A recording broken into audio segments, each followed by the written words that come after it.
پیارے دوستو، سلام مسرون۔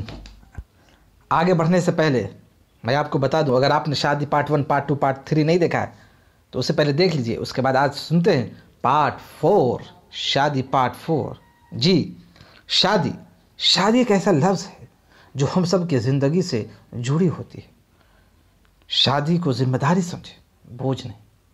شادی کے بعد بھی خیال رکھنا ضروری ہے۔ شادی شدہ عورت ہی ماں کا درجہ پاتی ہے۔ شادی ایک ذمہ داری ہے جو ذمہ دار بناتی ہے۔ شادی کا مصدر شاد ہے، جس کا معنی خوشی ہے۔ شادی ایک فطری عمل ہے۔ شادی انسان کو انسانیت سکھاتی ہے۔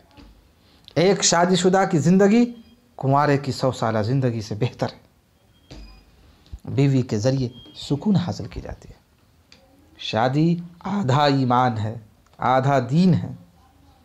محبت کرنے والی اور محبت کرنے والا شادی کے ذریعے مل جاتا ہے۔ نصف دین کی حفاظت کرنے کا ذریعہ ہے۔ میاں بیوی کا رشتہ تب سے بنی ہے جب آدم و حوا علیہم السلام کی بنا پڑ رہی۔ مرد و عورت دونوں شخصیت کے اعتبار سے علیحدہ ہیں۔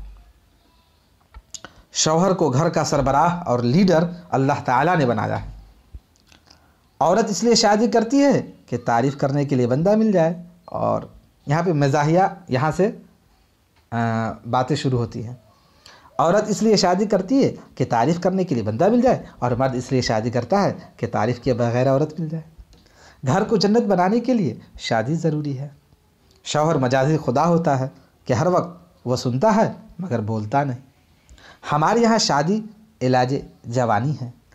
دنیا کی وہ عورت جسے ساری زندگی آپ متاثر نہیں کر سکتے، وہ بیوی ہے، اور وہ عورت جسے آپ چند منٹوں میں متاثر کر دیں، وہ بھی بیوی ہے، مگر دوسرے کی۔ بندہ اس لیے شادی کرتا ہے کہ سکون سے رہے، جو شادی نہیں کرتے وہ بھی اسی لیے نہیں کرتے۔ شادی وہ عمل ہے جس میں دو لوگ مل کر اس طرح رہتے ہیں کہ ایک دوسرے کو رہنے نہیں دیتے۔ ویسے شاعروں کو شادی ضرور کرنی چاہیے۔ بیوی اچھی مل گئی تو زندگی اچھی ہو جائے گی، اگر بیوی اچھی نہ ملی تو شاعری اچھی ہو جائے گی۔ بیوی سے بحث میں ہارنے سے زیادہ بے عزتی والی بات ہے اس سے بحث میں جیتنا۔ دوستو، اگر آپ اس چینل پہ نئے ہیں تو سبسکرائب کریں، لائک کریں، کمنٹ اور شیئر کر دیں۔